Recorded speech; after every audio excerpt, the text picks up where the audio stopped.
Hey there, so today we have another review. This is a review of Sierra Nevada Pale Ale. You guys have seen me have this beer before, and I bought a 12-pack.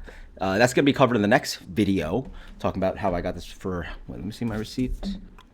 With rebate, it's going to run, oh, wow, $11.29 with the rebate. So, hint of that, but, I think it's, oh, let's check out. By the way, presentation-wise, better this way, but open it. I put it on the side. The can's rolled out. So sorry. It doesn't work, obviously. The thing's open. So keep it this way. Huh.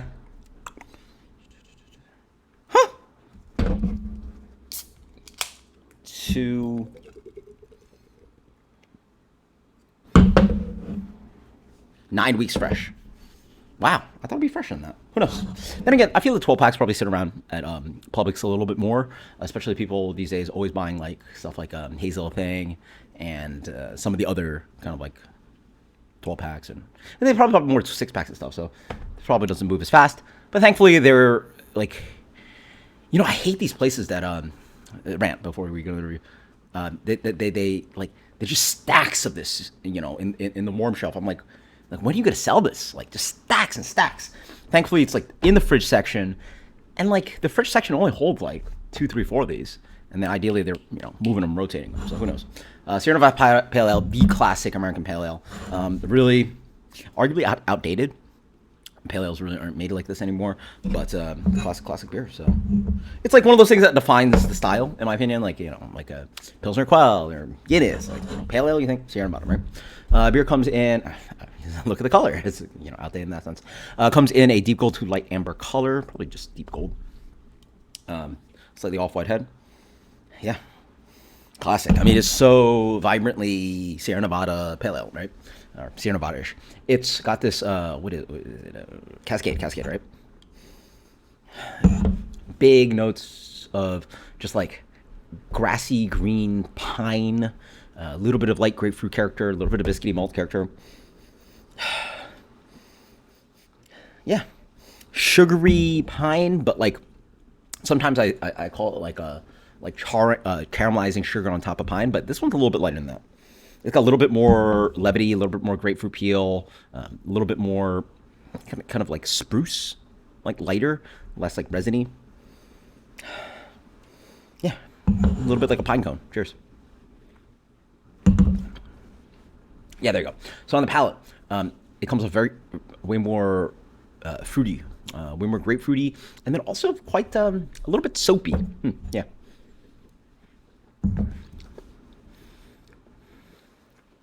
Nice moderate bitterness here. Nice balance of that kind of like lightly sweet malt character, but not overly dry. As you wait more of a lingering bitterness, but I would say it's like a moderate to moderate plus bitterness at best. Super drinkable. Wow. Oh. What's this guy again? It's like 5'6". Yeah. This guy drinks like 5. Like, oof.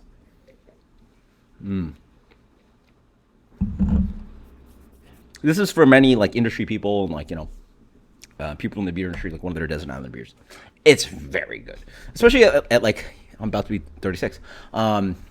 This might be something a lot of people are looking for. I mean, yeah, 5.6 is way more in the range of something that people can drink like pints of versus 7.5% IPA. It's just like health, longevity of drinking. Like how many 7.5 pints can you have before you get in a car and stuff like that versus this, you can have arguably 1.5 times more at that alcohol, right?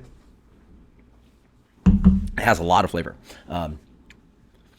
Piney, but I will say the one thing, it has a little bit of this kind of soapy thing that one of the advanced cicerones before I became an advanced cicerone taught me. It was like, sometimes it can be a little too soapy. And I think part of that can be in homebrewing, like a pH thing.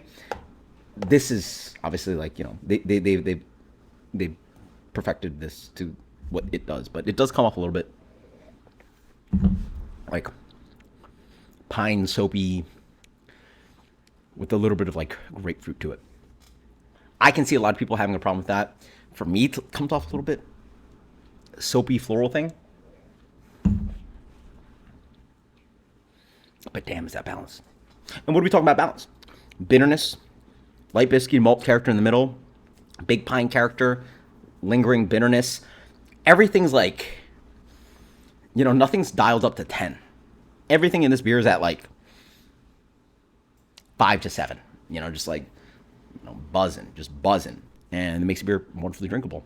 Not that you can't have spikes of things hitting 10, right? Like the hop character can be bumped up, and then as long as you balance it up with a malt character, or but this is a very moderate kind of hoppy beer. The bitterness is probably a little strong for some people, but if you're a hoppy IPA guy, then this is like eating baby food, right? Like it's very tame, or eating a kid's meal probably. Baby food's way too tame. Quite nice. What does Darwin rate freaking Sierra Nevada Pale Ale? Jesus. High repeatability, not a high impression kind of guy, but just a classic, well-balanced beer. Not my,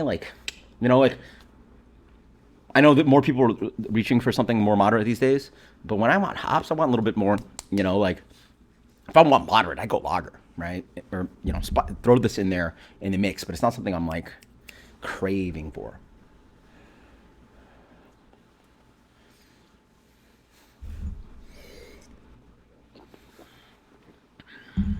I hate to be that guy, but I might give this like a 93. That's where my brain's going right now. 93. Yeah, very good, very balanced, very delicious. Love it. What's wrong with it? 93 is a great score. Cheers, later.